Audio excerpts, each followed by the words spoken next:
Very excited to have a special guest. Like all guests are special, but today I have a fellow artist who I've performed with. We met on an open mic where I got to see him sing, he got to see me perform poetry, and over time, we've seen each other at different shows. And today, Alex Parker is here. Alex, welcome. What it do? I don't know to look at you with this camera. You can look at all of them. All of this. hey. What it do? Oh man, thank you for being here. Very excited to have you. I know you well enough to have dinner with you as we've had before and perform, but I don't really know you that well, so I'm excited to uncover some of the mysteries of Alex Parker. First of all, happy to be here. 100% happy to be here.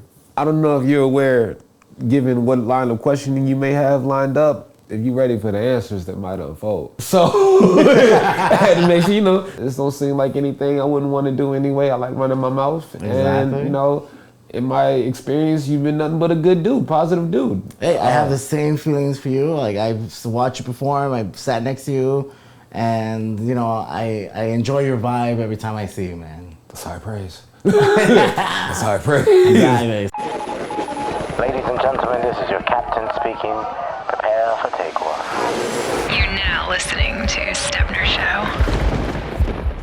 My show is how we balance life using creativity. As humans, right? Before we put on the hat of artist or painter or singers, like how do we approach all these vocations as humans, and how does that impact our decisions, and how do we find happiness? So as a creative person, I met you performing as a singer. What are you doing now?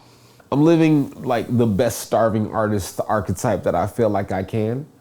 And by starving, I mean, I get my food stamps. But it's still a little bit of a living to make. And it's interesting being here because the way that I got here is not conventional.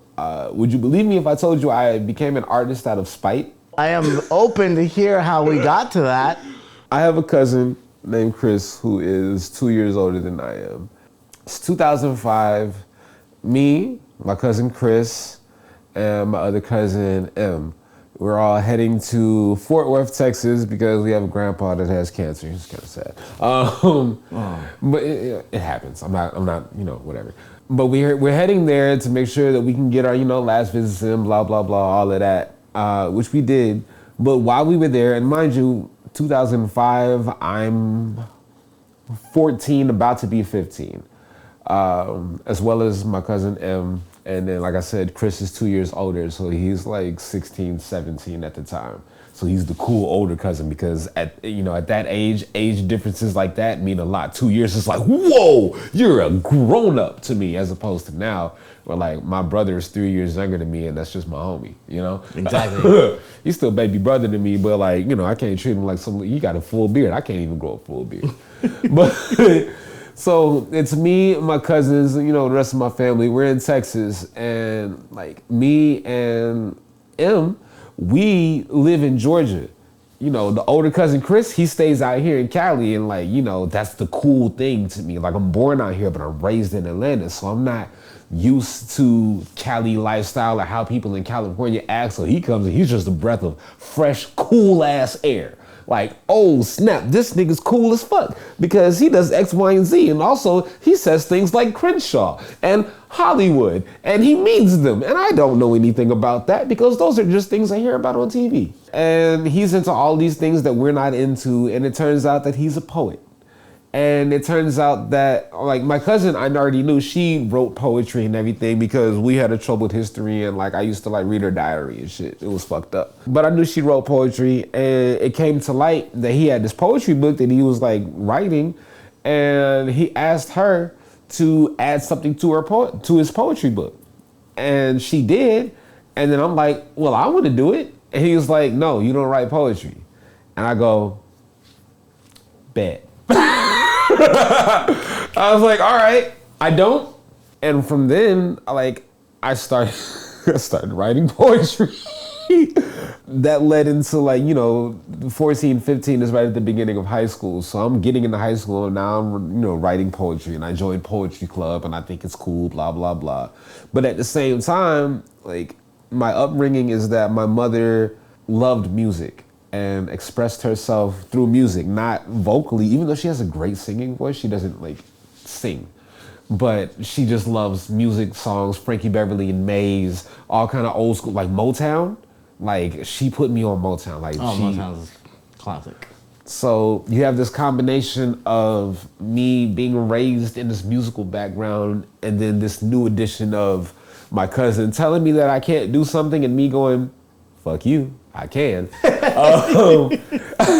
I start writing poetry, and eventually I would listen to songs and I would hear like, what's a ludicrous song? Like move bitch, get out the way. Like, I would hear something like that, and then I would take like a verse from somebody else because I memorized it because I love music, and I would start reciting like that verse to this and realizing that I knew how to kind of fit it in because I listened to it so much. And I was like, well, what if I write my own shit?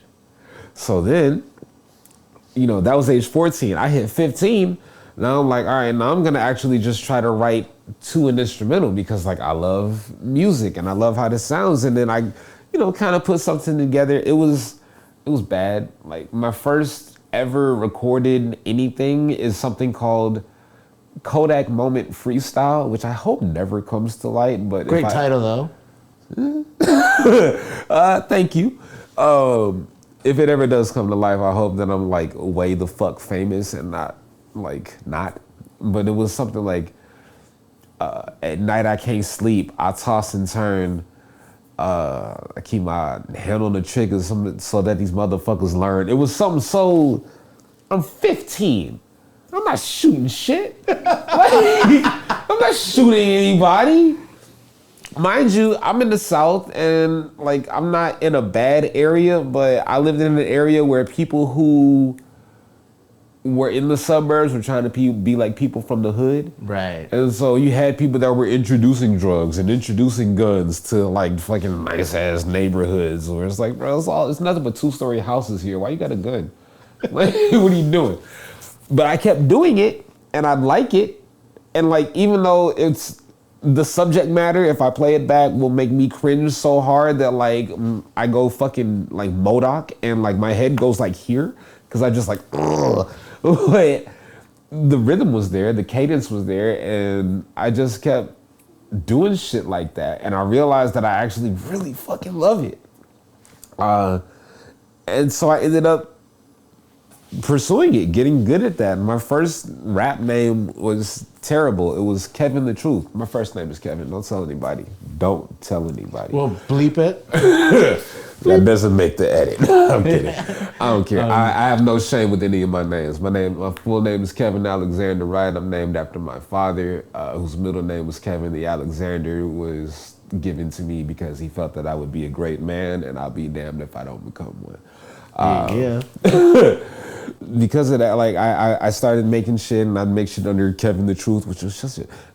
Let me just break it down. Kevin the Truth was not 3 words. It was one name. Kevin the Truth was one word, which is probably the most embarrassing thing about me naming myself that. One, me calling myself the truth is so head ass. Like, and so honestly, it's really perfect for today's LA narcissist, but I was very much 15 and in Atlanta. So it was just head ass with nothing else to it. But it was KVNTHETRUTH, no spaces, all one word.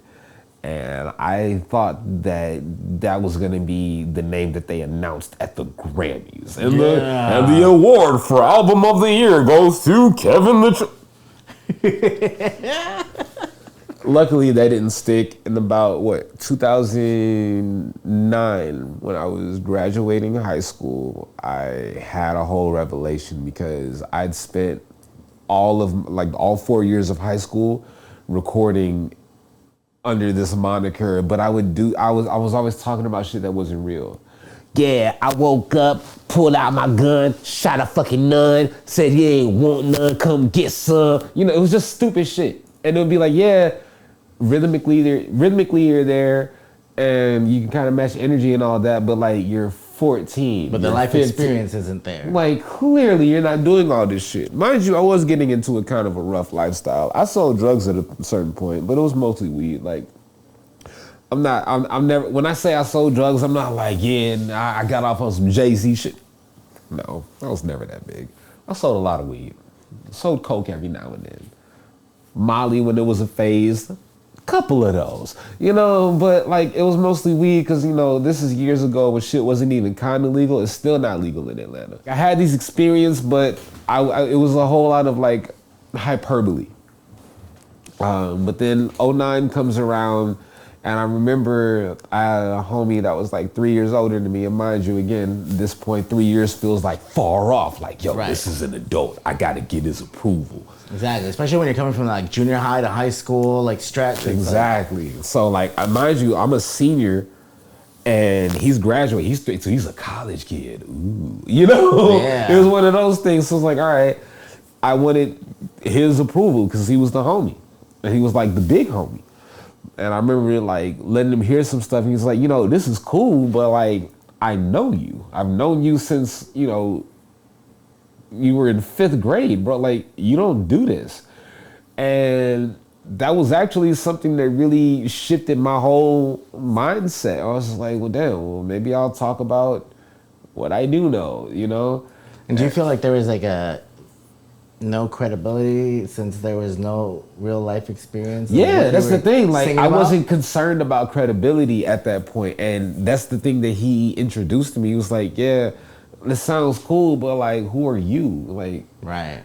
and it really was kind of like, not an identity crisis, because they never felt like, oh God, what am I gonna do? It's like, oh, well, time to bust out this chrysalis here. Exactly, because I feel like you have to develop the identity first before you can get to a crisis. Yeah, so And that's it when I sounds like decided. you were still like developing the Exactly. identity. That's why I was like, that's when I decided, all right, I'm gonna change my name. And I was like, all right, well, my middle name is Alexander, and all right, I can just figure out something from there. It wasn't Parker at first. It was actually Barker. And it was off of Benjamin Barker from fucking Sweeney Todd, because I'm a fucking theater nerd. And I was like, all right, let's go with that. But then the more that I thought about it, I was like, you know what? I've always been a Spider-Man nerd, which is crazy because I'm terrified of spiders. But I was like, you know what?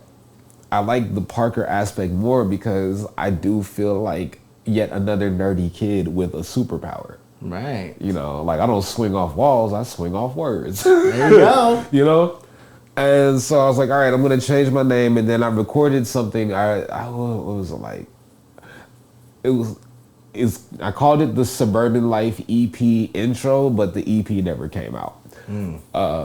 But I remember it was over Lupe's Food and Liquor instrumental. And it was like, and the weather's so breezy. At least is what I feel. At least is what I see when I'm bumping on the TV, something. Like, I was just breaking down the things that were just around me, as opposed to coming up with like, yeah, and I shot 2 bitches, and I got 3 guns, and I got 4 keys, all the drugs, money piled up to the ceiling, can't find it. So like, it's like, bro, like, you're fucking 12. Like, clearly this is not you. Like, where? Nigga, my grandma's down the hall. Like, what am I talking about? So when I actually broke it down to something that was, you know, realistic, something that like I could, like, you know, not just me, but people can tune into. And this is my homie. He stayed right across the street. I remember I recorded that and I went over and I played it for him. And it was just the look on the face. Okay. Because, you know, the food, like the Lupe, what is it? Kick, push, push. Kick, like that instrumental just goes. It's jazzy as fuck. So, and I was coasting on it. You know, I ain't even gonna lie. If I can find that, I'll send that to you too. But I was like, okay, I'm coasting on this. I like this. And I remember the look on his face, like, and that's, as an artist, that's all you want. All you want is you want to play something, someone go, to where it almost feels like they can't help it. It's fucking beautiful. Yeah, and I remember because that feels like a physiological reaction that is involuntary. Yes, and I thrive on creating those. So I remember, like, I played that for him. He was bumping his head. He was done. He was like, yes, that's what I mean. Like, he was just like, this is accessible. This is believable. Like, I feel that. Like, I can listen to this and picture all of this. And from then, it really just changed my whole approach to music making. Now, like, to this day, do I still make songs that are not necessarily about me? No. I mean, yes, I do, because I'm a storyteller. But I wasn't storytelling before. I was trying to embody a lifestyle that wasn't mine. Now I have things that are clearly about my life, and then there are things that are clearly me being a storyteller, and I'm still a good storyteller, you know? Right. But there's a distinction.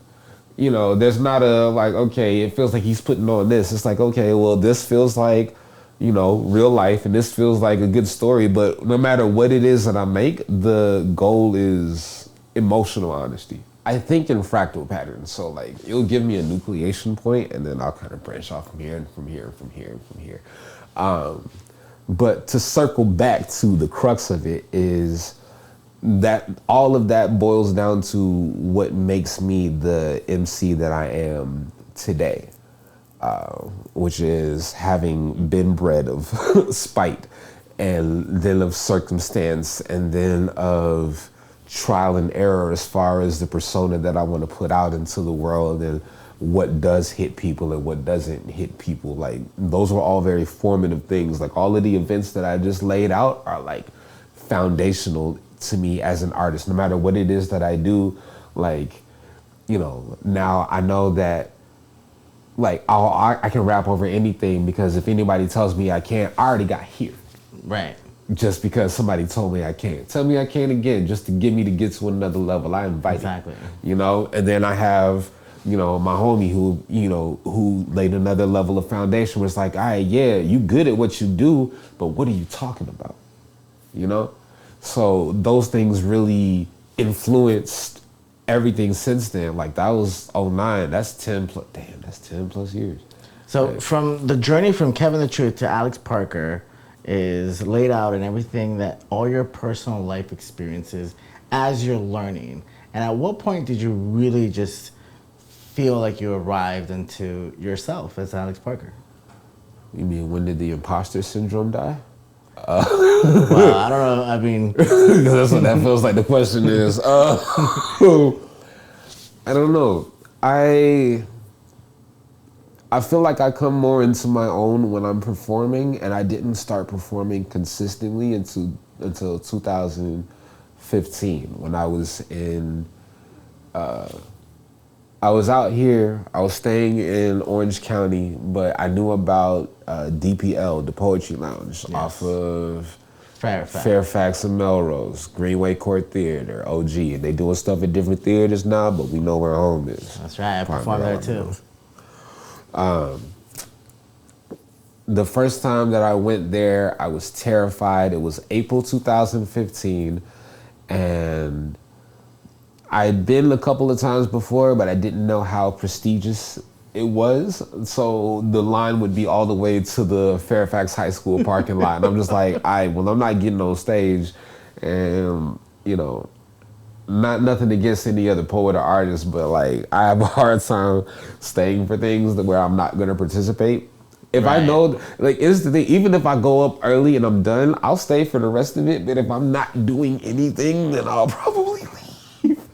It's not a good thing, and I don't encourage that for other people. I encourage people to stay. Stay for the show. See the artists do the things, okay? See the artists do the stuff. But I don't, because I do as I say and not as I do. But I understand that, because there's a certain, like, sense of participation and being a spectator. I feel like if you go in being a spectator only, then by all means stay. Support the artist. Yeah. But if you're gonna participate and you don't, it's a little discouraging to be like, I don't know if I want to stay. Just a little bit. That's the thing. I'm like, even if I don't often choose to go first, because I feel like I have closer energy, but that's just the narcissist in me. But like, even if I go first, like, I'll stay, just because if you perform, you have a different rapport with the other people that have performed as opposed to someone who's just an audience member. Correct. And I want to approach as a peer and not as a fan. Right, and that's where I feel like our bond was established from the day we met. Yeah. And every time we see each other, we know, like, yo, I'm not performing today, but I see you. Exactly. I know what you do. Exactly. That's the thing. I ain't seen you do what you do in a minute, if I'm being honest, That's but true. I still remember because it was fucking good. Oh, thank you so much. Thank you. I'm coming back. I know you are. You better. Exactly. Nah, bro, we need the hat and the feather out there in the world, man. It can't just be contained to the room, man. You got to put that out in the world, man. Them shoes ain't going to take flight in the house. You got to give them to the sky. It's the whole thing. I'm serious. I believe you, man. And I've always appreciated your support too, man, because if there's anything about you that I love is you are, whether you're performing or you're watching someone perform or you're just in the room, like, you're always authentic, right? Like, there's no BS with you. I try to be. Like, it might be a little BS sometimes. Like, if I'm hosting, it might be a little bit. Yeah, but you know, I'm talking on a human, like. Well, yeah, like, with me, you can tell what I identify with, what I resonate with, because I'm going to give everybody energy. Because first of all, and like, you'll hear plenty of hosts and people say it's like, it does take a lot to get on the stage in the first place. Mm-hmm. Like, that's a big step. And because I've had to take that big step before, I understand and respect it. And I want to make sure that any new person getting on there is not discouraged, because what if I was discouraged? You know? Right. There's a certain responsibility that you have as a host. Not just only, as a person. Yeah, exactly. Like, I see it. I'm like, nah, like, I want you to do well. Like, even if I don't know what you can do, maybe I don't fuck with what you do. Maybe I think what you do is kind of ass. Like, I'm not going to discourage you from doing that. Do what you do. There's an audience for everybody. Especially out here. We're in LA. We're in fucking Hollywood. There's somebody that's going to fuck with your shit. Keep doing that shit. Don't let me discourage you just because I might not like it. So yeah, you're going to get these claps. You're going to get this encouragement, because even if I don't like the actual song or whatever that you did, I love the fact that you got up there and you told your story and you expressed your art. You were at home and you created this thing and you marinated on it. And then you came to the stage and you had the courage to give that shit to the world. What am I going to, like, I can't not celebrate that. Like, I love that part. Even if I don't love the actual thing, there are plenty of songs that I've heard that I'm just like, well, this shit's kind of mid. This is kind of whatever. This, like, it's cool. I'm not going to listen to this shit on repeat. I got friends that have songs like that. But the fact that they're out here doing it, that they banging their craft, regardless of whatever I think of it, it doesn't matter what I think about it. You know? Right. It matters what they feel about it. And I try to tell that to people, because if there's folks that'll come to me like, all right, Alex, really, what did you think? And I'm like, how honest do you want me to be? And I'll be honest, but I'm also pragmatic and objective. Well, I'll tell you, all right, well, I personally didn't like this and that, but I love the fact that you did this, that you put yourself on this stage. That takes some kind of balls. Like, my first ever performance, not out here, but like in Atlanta, was ass. One, I was way the fuck overweight. I'm asthmatic in general, but I had no kind of workout regimen, so I didn't have the breath control for, it's different. Studio versus live is just worlds apart. Yeah, it's exhausting, dude. It's like, exactly. And then, you got, like, and I rap on a very technical level. Like, it's not a whole lot of this and this is like, I'm very dense with my shit, which I don't shy away from, but it's just like, all right, in order to perform it, I had to get good, and I wasn't good yet. The first mixtape I ever put out, I was 20. It was 2011. And I tried to perform a song off of it, and I was winded, just absolutely winded, because I didn't realize how much I required of myself based on what I wrote. I set myself up for failure. But there was lessons and knowledge, and education you got from that. 100%. Like, from there, like, you learn, because even with that, like, it wasn't the greatest performance, but I still ended up doing some kind of article for some like small town Atlanta news magazine, whatever it was, because she saw something.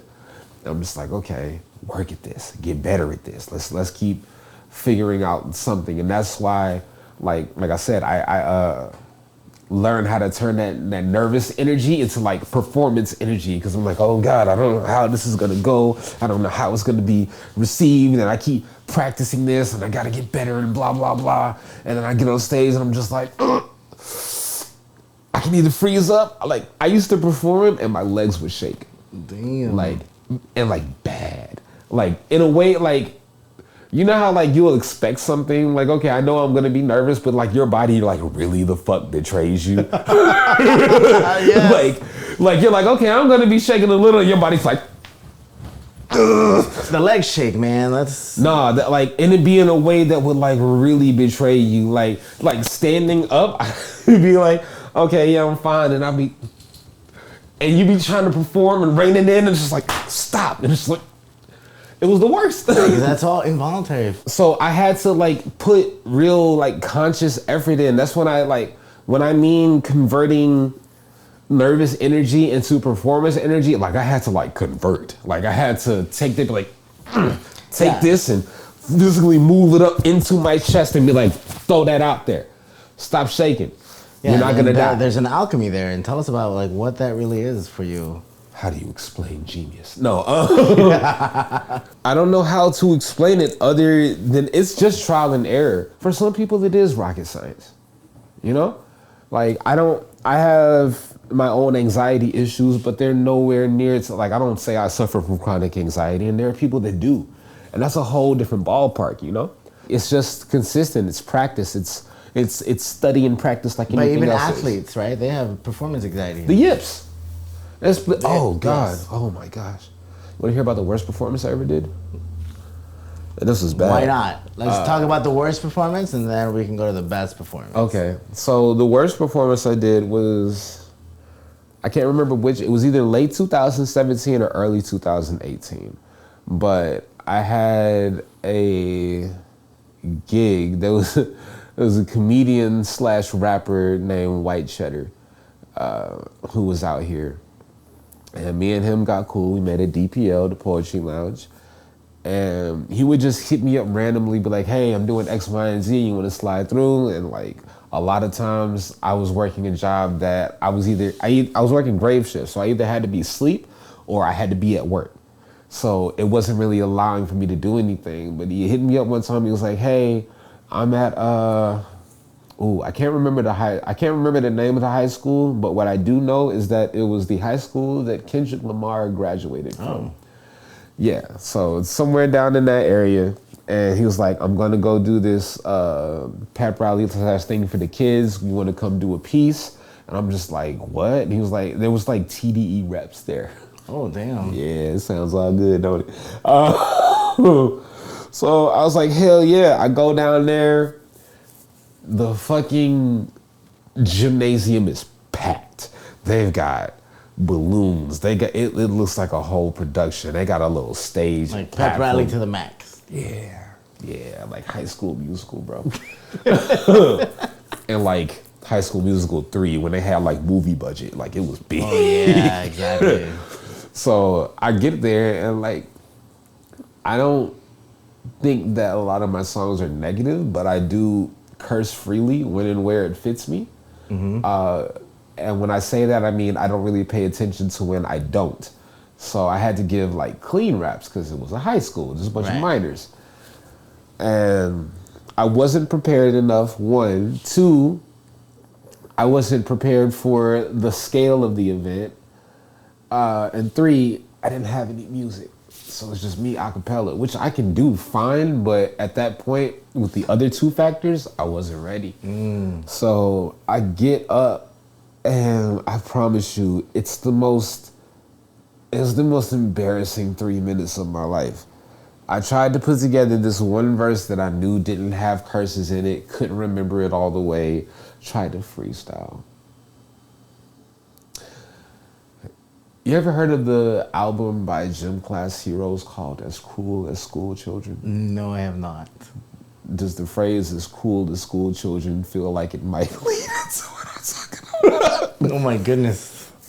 I've never been booed before. And I feel like those kids at that age are so honest. Yeah. It's like you can't pull punches on them. Scathingly honest, bro. For reals. Like, I'm not mad at it, because, like, looking back, yeah, if I was them, I would have been like, well, boo this man. Like, this was terrible. Yeah, you want a litmus test? You take it to high school, bro. Right? Yeah. Like, that's why I asked my niece, like, yo, is this whack or is it Bro, cool? like, I bombed like a kamikaze pilot. It was bad. And it was one of those things where, like, you can't just be like, you can't run off the stage, so you have to, and then be like, all right, thank y'all, and walk off like it's nothing, and then run as soon as you're out of eyesight, because, oh my fucking God, the most embarrassing shit, I've never bombed that hard, ever.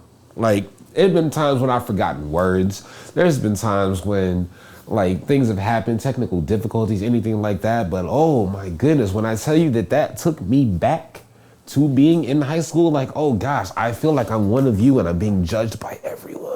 Yes. And it's horrifying. Oh God, I felt naked. It was awful. Worst experience performance-wise of my life. And I've had plenty of, like, bad setups and situations and things like that. But that right there, it felt like a bad fantasy, like a dream sequence where it's just like, all right, well, now you're back at one. I didn't do well in school. I was not the popular kid in school. Got it. I was not that guy. Whatever, it was just very interesting because when people tell me I'm cool now, I'm just like, am I? All right, I'll take it. I don't know about cool or not. I'm me as hell. Whatever me seems to you, cool. I'll take it. But being back there after, like, having already graduated high school and kind of come into my own and, like, all right, I can thrive and exist as an adult and I got friends and I got girlfriends and blah, blah, blah and all this, then I'll be back and it was reductive. Wait, and were you performing as Alex Parker or were you? Oh, so you were like done with Yeah, Kevin the yeah. Truth and Parker. No, bro, you this were was like you. 2000, like I said, 2015? Damn. And what about the best performance you've ever had?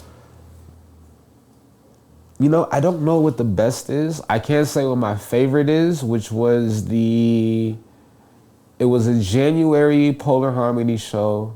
It was, you know, January 2020.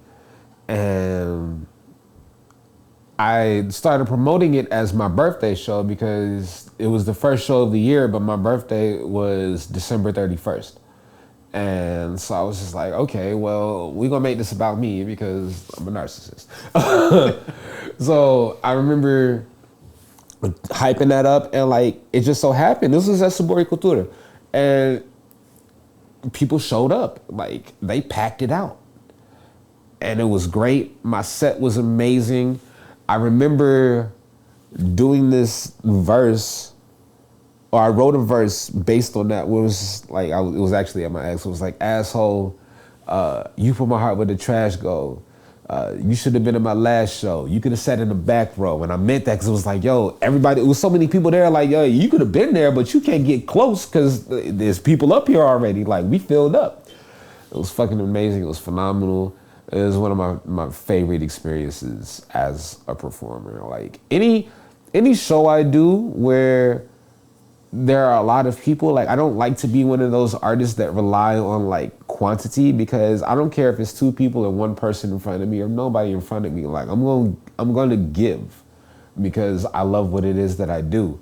But at the same time, because I'm someone that relies so heavily on energy and who relates so much to certain energies, like, when there are a lot of people there, and I, like, MC to me means move the crowd. So if I'm able to, like, move a crowd, oh, that's just everything. I love that. Like, that's like a true, like, influence and power right there. That's something that I guess exists within me, but I don't consciously tap into that because I don't try to check for it.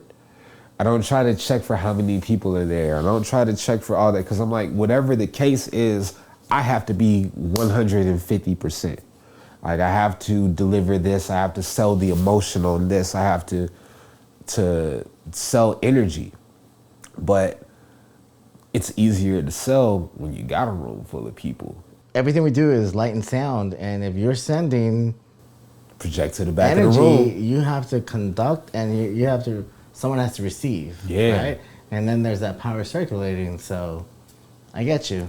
Especially as an artist that's not like known, so it's not like, oh, you got to do this song, and you know you have to do this song right, and people will identify because people know this song. It's like, well, people don't even know my music.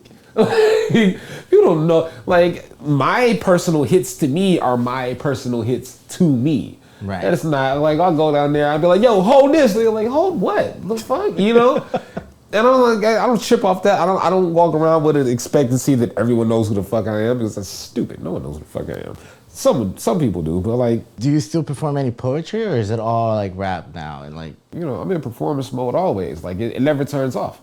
Like, you know, if you tell me right now, stand up and do 10, 15 minutes, I'm gonna do it because it's always there. Luckily, I've done this enough to the point that it feels regular, but not in a boring sense, but like, oh, it's always on. Like I'm always on. spoken word for me is like, I'm not a singer with pipes, but I know how to write, and spoken word I feel is like a safer, like I don't feel out of tune there, you know? I feel that. I mean, I definitely relate to that as someone who does like sing without claiming to be a singer, because I can't. And I will tell people, you know, I'll get on the mic and look at people like, hey, look at me. Lower your expectations. That's what I do too. I go, when I get up there, I will disqualify myself so that I don't bring them up here, right? Mm-hmm. So then Because I'm like, yo, don't get let down. Because like what I'll deliver is still going to be good, but that's if you know, taper that a little bit, you know? Exactly. Like, be careful. What are you looking for here? And I it's times, I probably took too many minutes where I've gotten on stage and I've been like, hey, you look at me. You. I mean, hey, eye contact. Your expectations are here. I get it. I'm talking more and you're like, oh, this is going to be, no. Drop them down. Drop them way the fuck down, all right? Expect less. Whatever you think is about that, less. Oh, but no, you're giving me energy. No, reject that. I'm just charismatic. I'm telling you, your expectations are too high. You're looking at me with hope in your eyes. Lower that. Relieve yourself of that. And then that allows me the space to do whatever it is that I do. And then it connects on a different level, because they're like, oh, well, I really wasn't expecting that. He really sold me on the lower your expectations. Yes, good. Because like, I don't think I can sing, but what I'm going to do is sing anyway. Well, I also feel that performance is also another way to share your soul, right? Bare your soul. Yeah. It's like there was a singer that once I saw her perform, and she said, I'm not performing music tonight. I am bearing my soul. And it changed the dynamics of the performance. So when you saw her go up here, like fancy, pretty stuff, and then you saw her drop into like a profound, like fracturing experience. She exposed there's a rawness there that you can't deny. Oh my goodness, it's like you're watching a human experience that is only amplified by lyrics and music. And that's what I love about singers. Like as a rapper, and especially the way that I put my shows together, I don't always leave myself a lot of room for that. But there are certain songs that will bring that out of me. Like Nights on the Moon, like it's one it's a reason I do that as a finale often, because Alex Parker classic. Oh God. Like I was telling my best friend, I was like, yo, like it's getting to a point where like even though I'm unknown, like the people who know me know that like, yeah, that's his closer. And it's like, yeah, it is. So I kind of have to switch that up. But it's a song that is deeply personal to me, and that I do save for last, because I know I'm gonna throw everything in the kitchen sink into it, and after that I'm gonna be tired. That's the song that you take your jacket off for. Yeah, like I gotta like, it's like, okay, this is about to be active. Like the instrumental is already busy. Like it's like, okay, I'm about to get into this, and like I'm proud of that because I wrote the hell out that song. Like I write everything. I write all of everything that I do, like, you know, if anything, I might hit my brother up, who's also a rapper, and be like, hey, I need to figure out a hook for this. But like 99.95% of everything is straight from here. Right. The dog.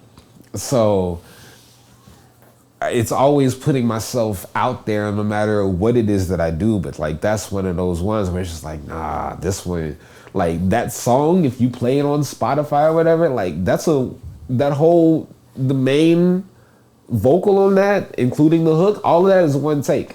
Damn. Yeah. Like I ran through the whole. This song right here. Oh shit. That's right. That is right here on my TV. Damn, that's wild.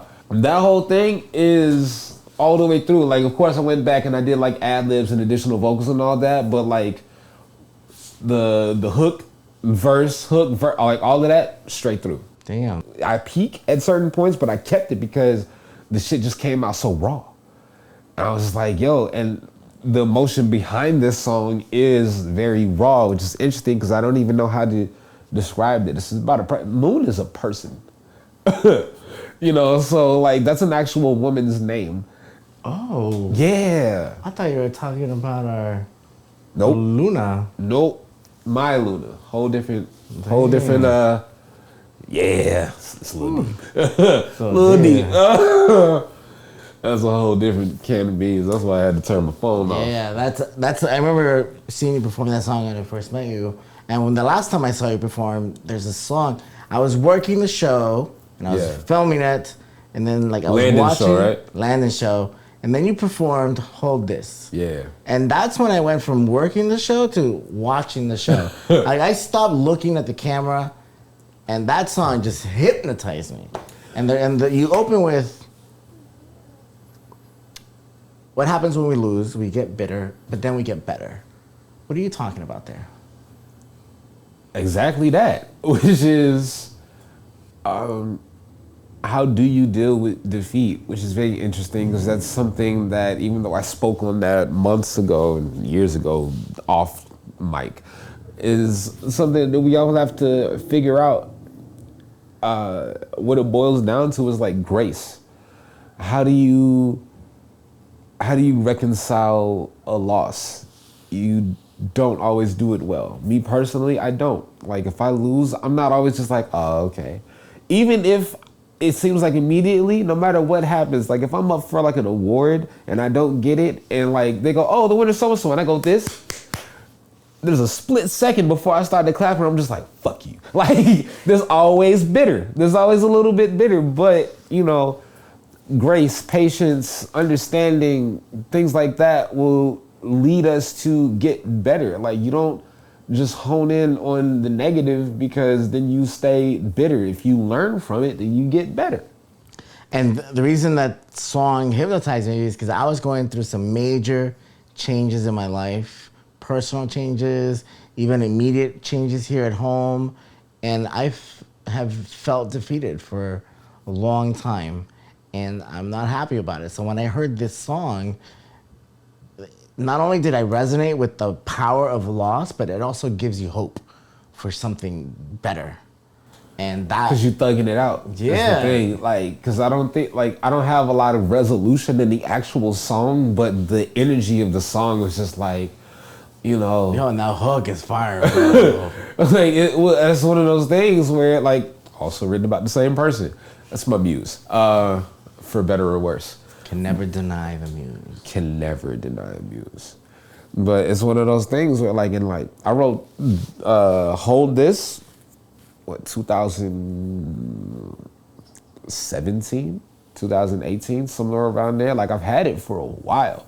Whereas like this song I wrote maybe 2 or 3 years ago, something like that. It was definitely after, but like it was one of those, I'm going through this situation with a person and I feel like I'm losing, but even if I am like losing, I'm not just gonna like fold on the shit. And yeah, I'm bitter, and you're gonna hear there's a lot of bitterness in that. What L is for loser, love is for, you know, like it's like, well, goddamn, like it starts off bad. L is for loser, love's an illusion. Like nigga, those are your first bars. That's how it starts. where does it go from there? The second verse starts off, I just shoot fake bitches less and less. Like, it's like nothing is really good, but it's just like the goal is to make sure that it's not the stopping point. You know, like, yeah, you feel this, but like, don't stop here. Like, I want to offer catharsis because that's what I want for anything that I make. It's like, yeah, this might be some heavy ass topic. This might be some shit that you don't want to feel like, yo, I don't want to hold this L. Like, I don't want to feel like a loser, but like, yo, hold this shit, move through it, and then figure out how to switch the letter to a W. Manipulate that shit, you know? And for me, like, it's so hard not to acknowledge those losses. And you shouldn't.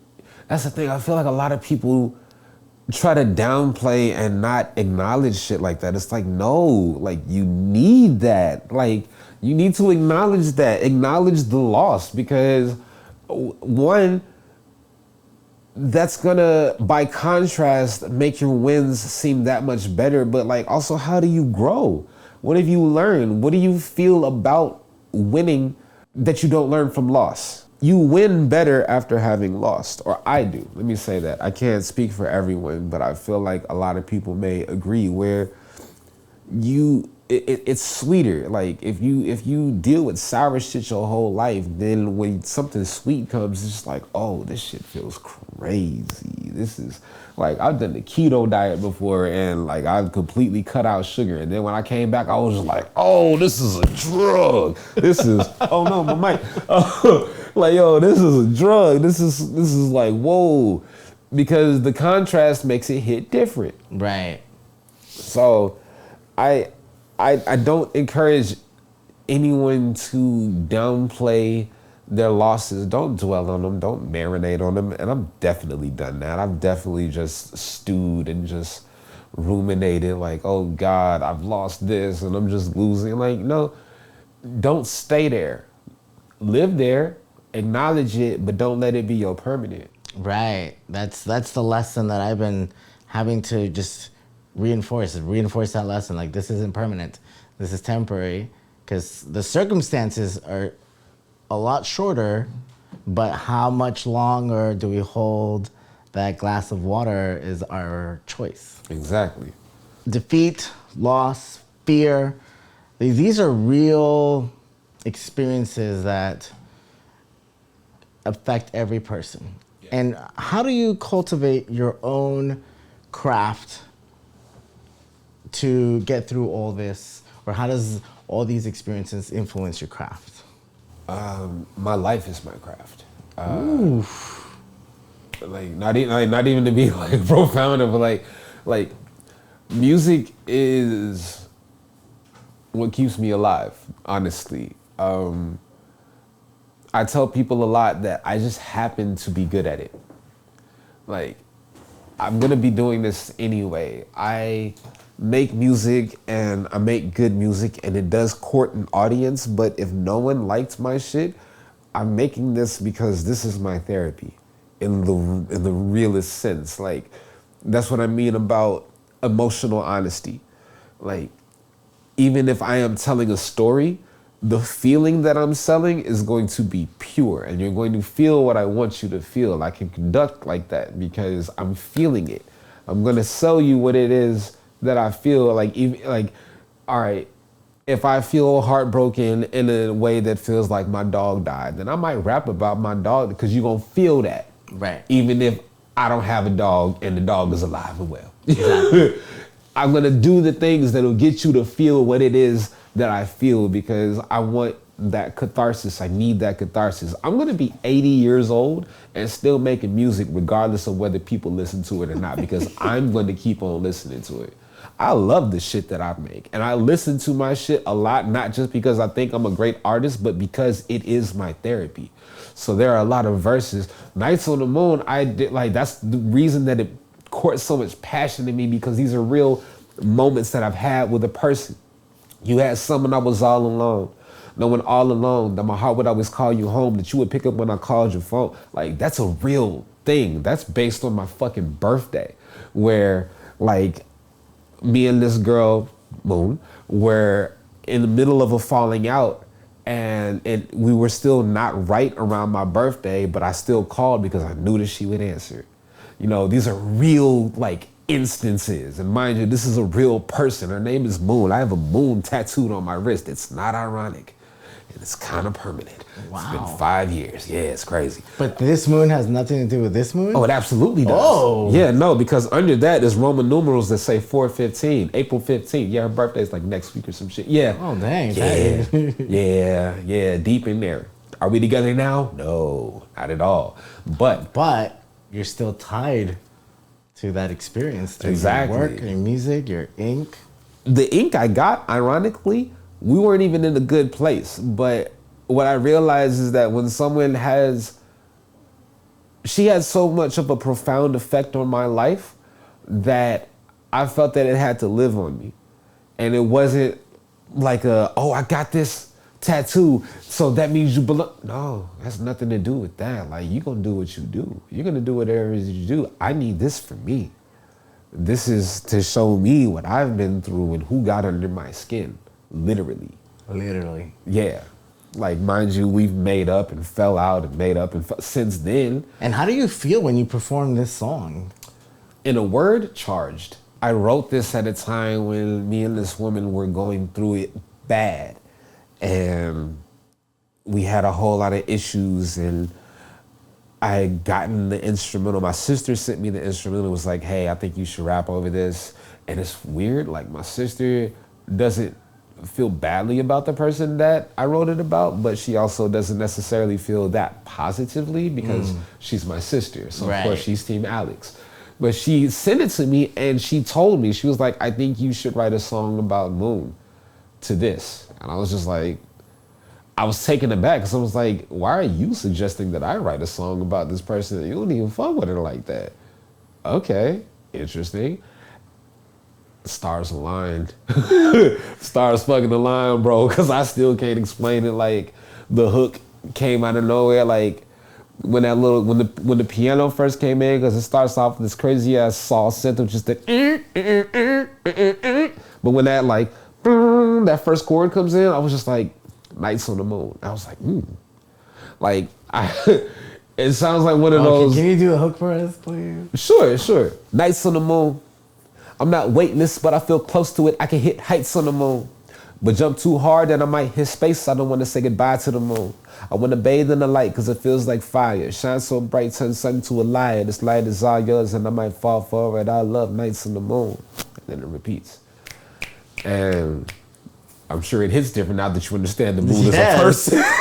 Right? And has this person seen you perform this song? Oh, yeah. Oh, God. All right, so here we go. The project, 7?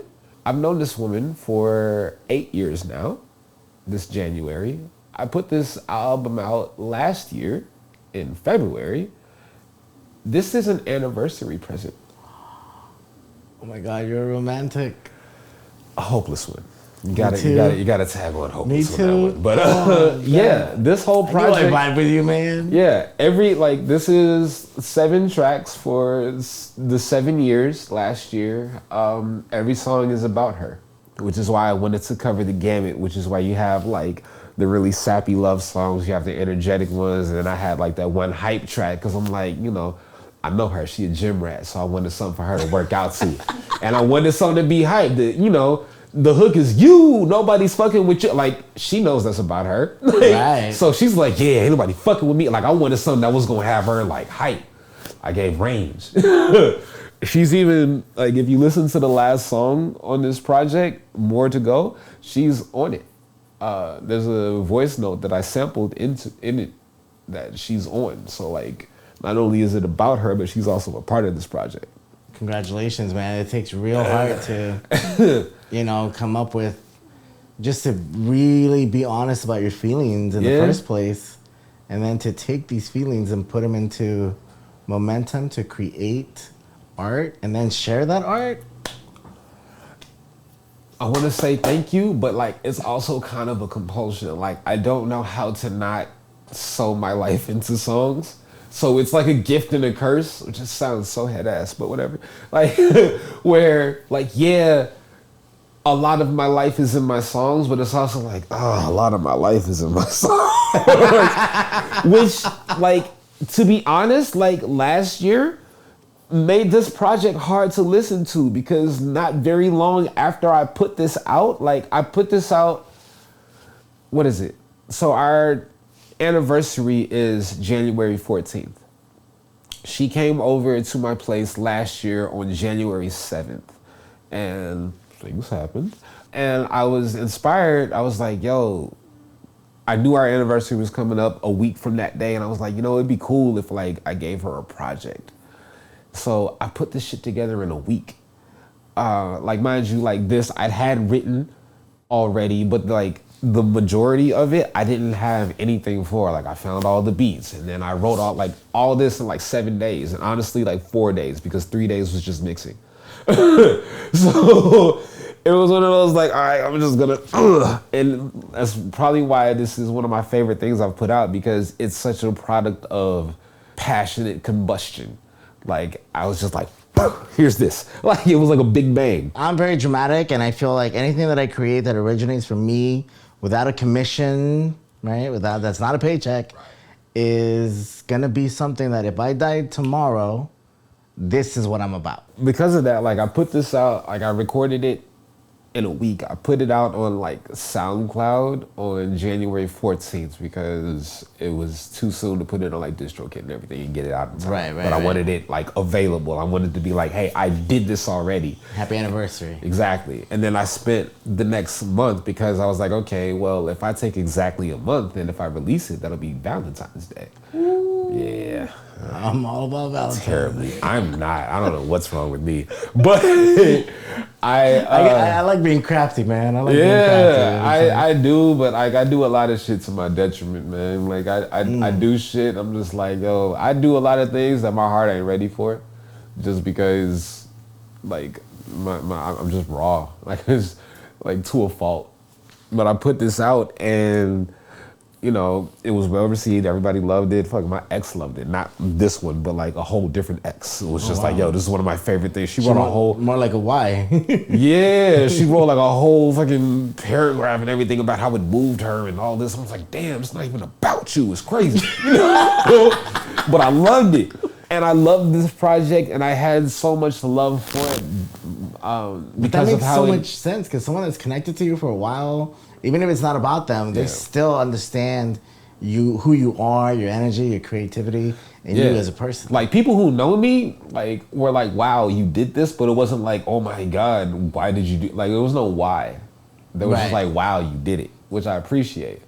But like because I put so much of myself and so much of my shit is so personal, like when things go south, like when things went south with me and her, I couldn't even listen to this.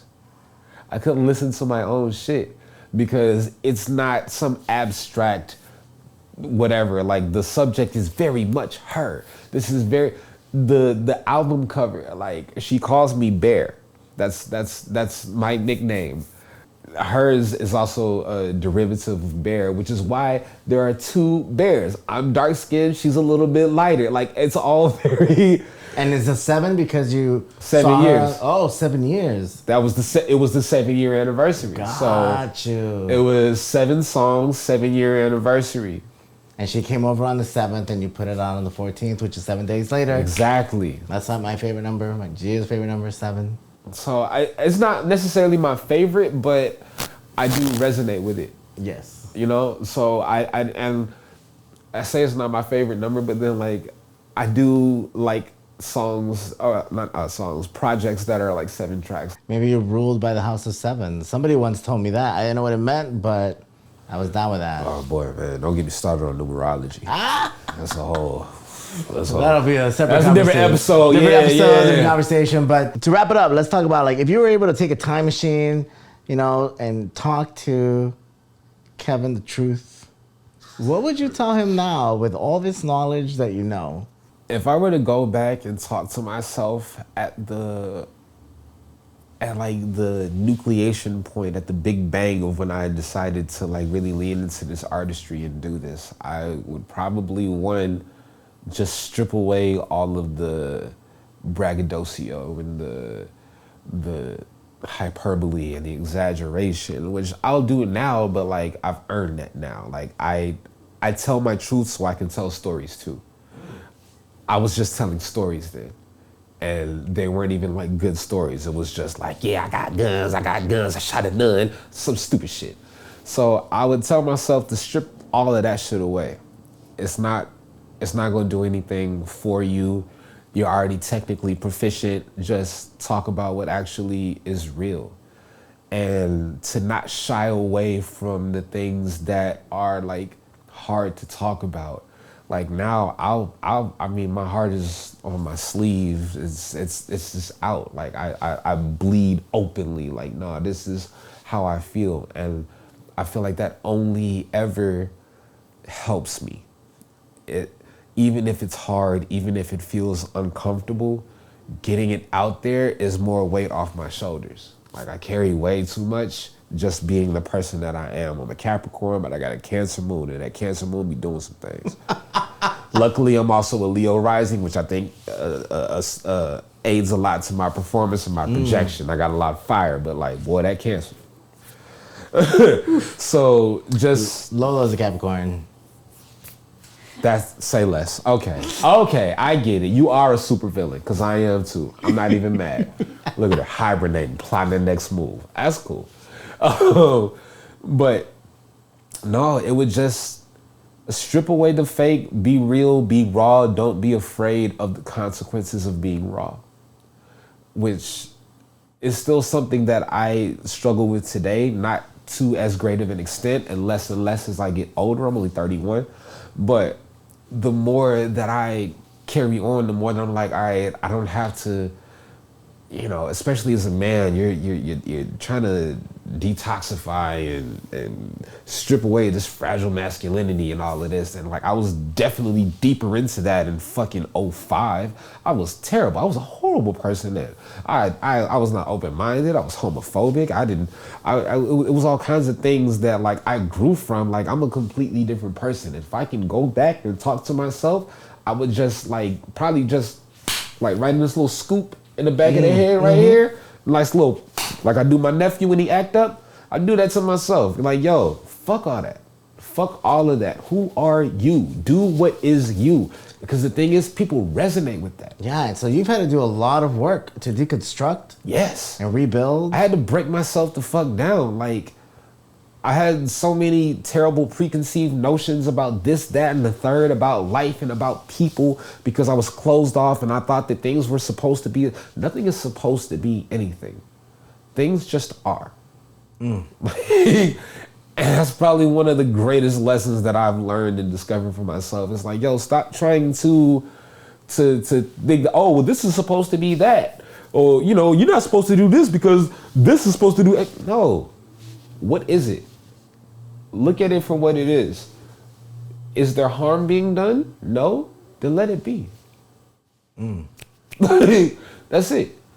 So that'd be about what I tell myself. Other than that, I mean, also if I had a time machine, I'd, you know, probably take a flash drive full of Kanye West beats and be like, yeah, these are mine now. But that's a whole different venture. To land the plane on creativity, if you know, people, we have listeners listening. Thank you for sharing your experiences with them. But if you were to just be at a party and someone said to you, what's very important to use creativity in life for? Like how would you spin that for somebody? Healing and self-identification. Because that's what it's done for me. And that's the thing. You might say that to somebody at a party and they'd be like, well, I ain't got nothing to heal from. Everyone has something to heal from. There's no such thing as a perfect person. So that should be further invitation to look deeper into yourself. If you feel like, oh, I'm great, maybe you are. I'm not gonna doubt it. Everything's possible. But look a little deeper. You know, what is it? Rafiki and The Lion King. Look harder. You know? Wait, hold up. Tap the water. Look at the reflection. Check the ripples. Are you sure you as good as you say you are? If you are, more power to you. Write about that. Yes. Share that, because we need that too. But if not, and more than likely not, share that, because we always need that. What other stuff do you have in your repertoire aside from poetry and rapping and some of the things that you like to do that not many people know about, that you're willing to share. So I'm into photography. I don't have like a camera.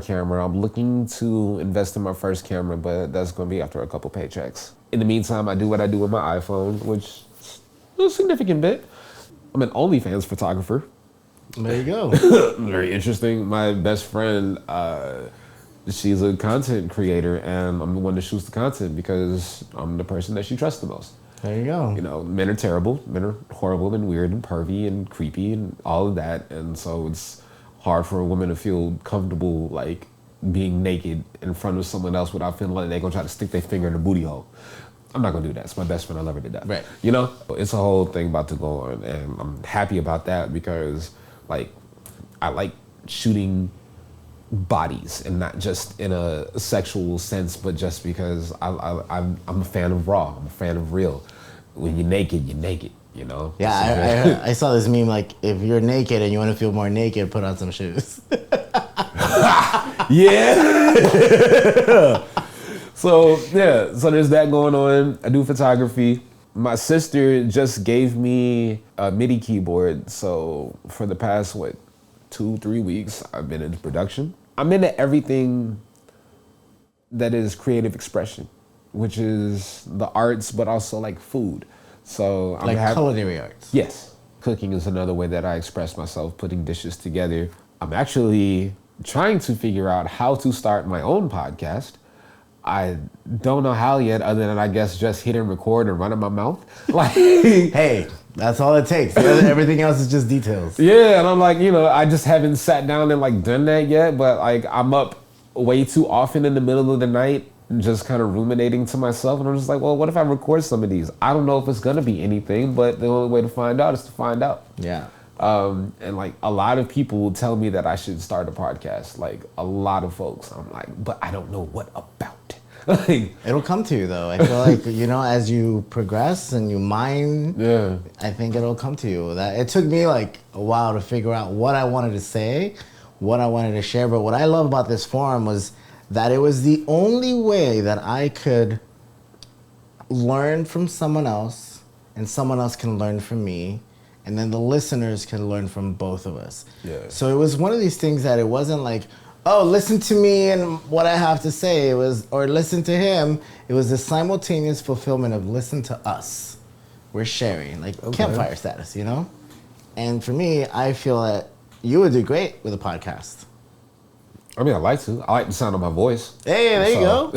There's that. But it's just like I feel like it's one of those things I know how to run my mouth, but as soon as like I hit record with the intention of doing so, then it's like the yips where it's just like, whoa, crickets. What do I talk about? I don't know. I'm into every avenue. What I want to do, I want to like act. I feel I'm comfortable in front of a camera. Acting, I feel, is the next natural step for you. And I feel you'd be great at it. That's also how I feel, but I definitely don't know. And there's a certain anxiety with that, but if I'm being honest, like, because I know that I'm like good at one thing, I don't really worry about being good at the others, because I'm like, well, if that doesn't work, I know I got this. Right, because you can transcend that confidence, like, hey. Yeah. So like, I feel like I'd be good at acting, but if like, or like, again, stand-up comedy, which I want to get into. If I get into that and it works, cool. But if I get on stage and I bomb as a comedian, I'm like, well, fuck y'all. If I rap, y'all love it. So I'm not committed to the outcome, which is something that I try not to be in life in general, not in a negative sense, but just because you can't plan for every outcome, bro. Like you don't know how shit's gonna go. You don't know what something's gonna look like. So if you put all your eggs in the basket for this thing to happen the way it's supposed to be, and then it don't, then what? I've done that before, and it's very disorienting. It's very discombobulating. So now it's like, all right, I'm gonna try my hand at this. I don't know what's gonna happen, but I'm excited for whatever happens. And like legit, because people will say that shit, don't mean it. Oh yeah, I was ready for this. Niggas never ready. Y'all never ready. People are never ready. I like to feel like I'm ready. I'm not afraid of a boo, I know that I can deliver a product, even if it's not the product that I intend on delivering. I know that I can be an MC because MC means move the crowd. I know I can do that. So then it becomes a question of, well, how many different ways can I do this? Like, there's plenty of times, like, as a host, being a host is like lightweight stand-up comedy. Like, you gotta fill in the time. You can kind of say whatever. Half of it is just put your hands together for so-and-so and all that. That's fine. But the other part of it is, you're like a fucking fluffer. Like, you kind of boost them up. Like, all right, y'all still ready? You're still active? You still randy for some next? Are you ready? Right. That I have no issue doing. It's not even like I'm the best at it. It's just that, like, if you're not afraid of your awkward moments, then there are no awkward moments. Like, I'm terrified of my awkward moments. I used to be, but like, I'm awkward, and for some reason people keep finding it charming, and so I'm like, well, fuck it, then I'll be that. I think, like, also what comes with that is, like, if you're honest about it, be like, hey, this is awkward as hell. That's my thing. That's my whole thing. Yeah, it's that shame secret. No, I'm not. I will get up in front of a crowd of I don't care how many people and tell them I don't know what the fuck I'm talking about, but I'm still right here in front of you, and I'm gonna keep talking. Look at us, we ain't here together, and it's relatable. Like, it's one of those things. Like, well, shit, I don't know what you gonna say either, but here we are. Like, you can't. You give them irrefutable truths, and it's like, well, you can't refute it. So yeah, being awkward for me is definitely one of those things that I definitely experience all the time. And I feel it's more empowering when you own it now. When I was younger, I was definitely ashamed about it. Yeah, 100%. I really owe a lot to the Poetry Lounge because I got a lot of my leg shakes and my awkwardness out there. Like, you know, you look at my performance there versus anything I do now. Like, I used to just be stiff in front of the mic. I wouldn't even pick it up, and I'd just be like, yeah. And mind you, even if the delivery is there, like, the body language is just like, he's a little shaky. Whereas now I don't even consider it, which, like, is a good thing, and it could be seen as a brag. But me, I'm just more impressed. Like, God damn, I came a long way. Alex, you and I have been talking about getting on a podcast for a while now, and I know we had talked about doing it remotely or over Instagram, but I'm so glad that we waited to have you here in person because your energy is infectious and it's so contagious because you're a wonderful human being, and I feel like the work that you've done and how you do it and why is a beautiful experience. And for anybody who gets to see you perform live and over all the media, I feel like they're if they don't see you perform, they're missing out. This is gonna be super self-serving, but there's something that Kanye West said where he was like, you know, I am jealous of everyone that gets to watch me perform because I don't get to watch this live. Like, I only get to be this live. And I remember when I heard it, I was just like, that was a big statement, sir. And I was like, I feel you, but I kind of get that sometimes, and I don't like to be super arrogant or anything about it, but I am confident. I know that I'm talented. I know that I'm good at what I do. But that is one of those things where it's just like, yo, it's not that like, oh, I think I'm doing the most amazing shit. I am. But it's not like I think I'm doing the most amazing shit. It's like, I want to feel the way I see people reacting, you know? Like, I see, and that's so crazy to me. It's so fucking mind-blowing to me watching people connect to shit that I wrote. Like, yo, you over here vibing out to some shit that didn't exist until I woke up one day in my drawers, smoked a blunt and wrote it. You like that? You like my 3 a.m. high-ass naked poetry? Damn. That's some real shit. I got homies that like have songs that they say have helped them through breakups. That's some bullshit right there. Like, yo, I still struggle to help me through breakouts. I'm getting other people through shit that I ain't even at the end of the tunnel for. That's some wild, inspiring shit to me. And aside from the fact that, like I said, I'm gonna be doing this when I'm 80, 85, whether people know who I am or not. The fact that I'm able to do something, like I've moved people to tears. And I don't mean that like a brag. I mean that like, yo, I've done that? I didn't know I could do that shit. That's a weird kind of power to wield, but it's something that I just never, ever, ever take for granted. It's the wildest shit. It's the coolest shit to me. Like being a creative entity, maybe that's how I describe myself. Being a creative entity has to be one of the coolest things to me, just because I'm not just that. I'm also a human that's being.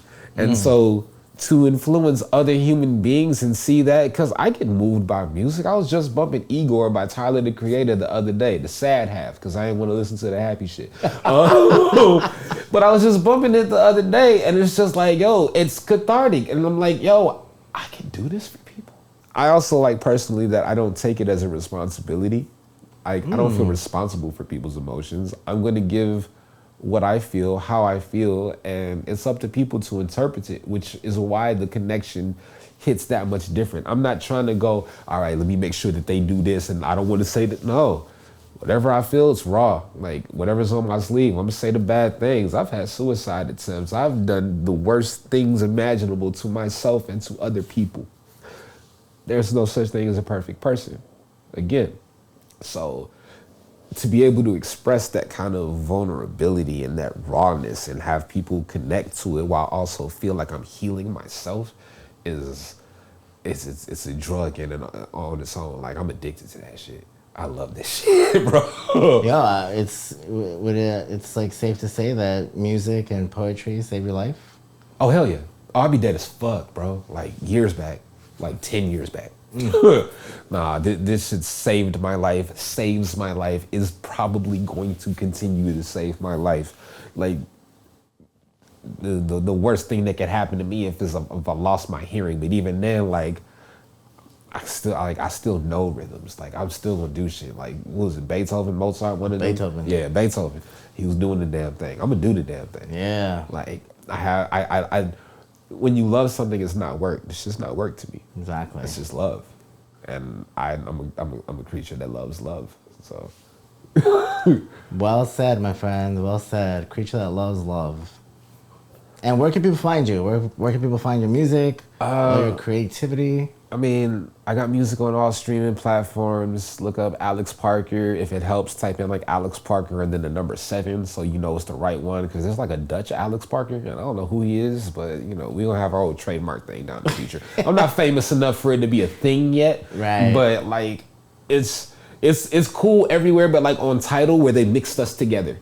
Oh. Yeah, so it's just like, yeah, there's like Dutch Alex, and then there's like, you know, American Alex. Yeah, and not even like American, but like black as fuck Alex. Like, wildly different than this blonde-haired, blue-eyed creature here, you know? It's like an alternative universe. Right. And mind you, his stuff's not bad. Let me be clear, his stuff's not bad. It's just way the fuck different. Maybe we'll get an Alejandro Parker somewhere. Hey, maybe so, you know. Fuck around, do something spicy. I did get the Spanish 3 in high school. You never know. Really? ¿Hablas español? Muy poquito. Hey. And that's all I say. But yeah, my music is on all streaming platforms. Instagram is ALXPARKOUR, which is Alex Parkour. And it's not my actual stage name. It's just a screen name that I thought was clever, but a lot of people get confused on, and I don't mind that, but I do like to clarify. Beyond that, Twitter is the same as my Instagram. I'm there. I'm probably talking shit to the void because that's where I go to talk shit to the void. And other than that, I mean, high key, my contact info is on my IG, so artists that want to work can link up. I'm always down for a collaboration. I'm always down to network with other artists because that's how I learn more about myself as an artist and hopefully influence and inspire other people in their artistry. Like, I'm actually big on artist development. But it's not something that I've like carved a niche out of. It's something that happens a lot in conversation. Gotcha. Where I realized like there's so many people that are like, oh, well, you know, I don't rap and blah, blah, blah. I'm like, nigga, I taught myself how to rap. I didn't come out the womb hibbity, skibbity, bibbity. No. Again, out of spite, it was just like, oh, you say I can't? Well, I bet I can. And now here I am doing podcasts, you know? My cousin doesn't even make music anymore. He's a chef, you know, and a great one. Don't get me wrong. He's a better cook than I am, and he's amazing at it. But it's like one of those things like, yo, don't tell me I can't, because like I will, and I'll do it effectively. Well, you can't get diamond without pressure, right? Saying. Alex, thank you for being here today. I appreciate your time Thank you for having and me. all your knowledge and experiences and sharing with us. And look forward to seeing you bring more creativity to the world. Thank you. That's all I want to do. Thank you for listening to Stebner Show.